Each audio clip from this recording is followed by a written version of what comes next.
I'm here with Rick, Kurt, and Dan from Fun with Adams, and you guys actually recorded at Smart Studios when it was at the warehouse, and you were also at the studio when it was moved across the street. In your opinion, like, what's the differences between the warehouse versus where it ended up across the street? Yeah, the Gish old building, it was fantastic, but I guess what it told us is that someone like Butch could make anything sound good in a lo-fi situation or in a hi-fi situation.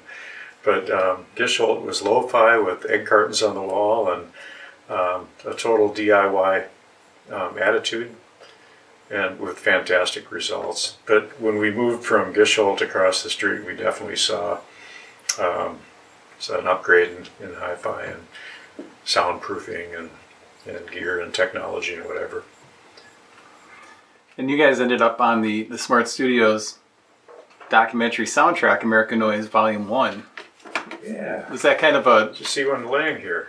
Yeah, we were honored to be part of this. Yeah. Really honored to be have a little snippet in the movie, and especially to be on the soundtrack with good company.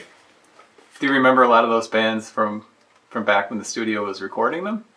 Yeah, we when we first started recording at the warehouse, then Butch had given us copies of these. So we had a copy of the Killmoser album and Decoits, and he was showing us what he was doing with the studio. So it was great to put that on and just see what was happening down in the studio. And the song that's on the soundtrack is Last Cigarette, which is off your album Main Street, and which had a reissue some years ago, which must have been kind of cool to get that on this kind of a document, audio document of Smart Studios, and kind of a slice in Wisconsin music history. Yeah, super happy and excited to be part of it. Honored to be on here, and I remember recording that one well with the, there's a little hook in that song, a little kind of a country jangly hook. And I remember Butch wanted to layer that. It's like, that sounds really cool. Let's do the same thing with an acoustic guitar over the top, and let's do another one over the top. And it's like, yeah, this is fun. And it just got bigger and bigger. And I think that's what he did to really accentuate the hook on that one.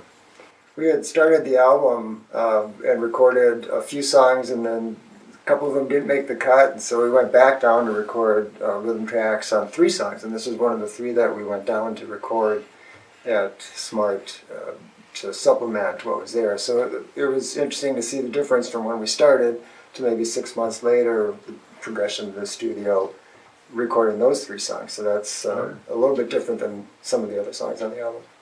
Right. Do you guys have a favorite part of the documentary? I love the documentary. I think Wendy did a fantastic job. I like the some of the talk about the logistics of recording in the old building, the Gish Holt on the 2nd floor, with the lack of air conditioning and opening the windows. And it's like, hey, we have to shut the windows now and suck up the heat because we can't have trucks going by. And then the long walk down the bathroom, I like what they did. I remember that well. Yeah. Had no idea Steve was back there when we were walking back. He did that well. Yeah. Yeah. No, I agree. The old times, I was, of course, that was when we were there the most. But I love that transition from the fledgling studio into the era that came after. Some good memories too that I have are we would listen to our mixes, or just rough mixes, whenever we'd leave to head back to Green Bay after a few days. We'd have a little cassette tape at the time with a rough mix, and we'd listen to that on the way home. We usually had a rule, we're not going to put it on for at least an hour, clear our ears. Right. But anyway, one night we all went out after to, I think, the Cardinal Bar, and Butch knew the DJ in there, and he said, put this on, let's hear it in a big live room on a big sound system. Yeah. I can't remember what song it was, but they cranked it up, and we could see people in the crowd. What do you think of this song? But that was fun. Yeah, I remember in the studio, Butch had an alarm clock on top of the mixing console, and it's like I figured it was for keeping track of time, or for figuring out what to charge the band, and just to learn that it had an alarm that went off at 4 o'clock, because that's when you pop open the refrigerator and grab a beer. So it's like, whatever you're doing, at 4 o'clock, we're all going to take a break from what we're doing, have a beer, and it was pretty cool. Yeah, definitely. And then also Butch turned us on to that.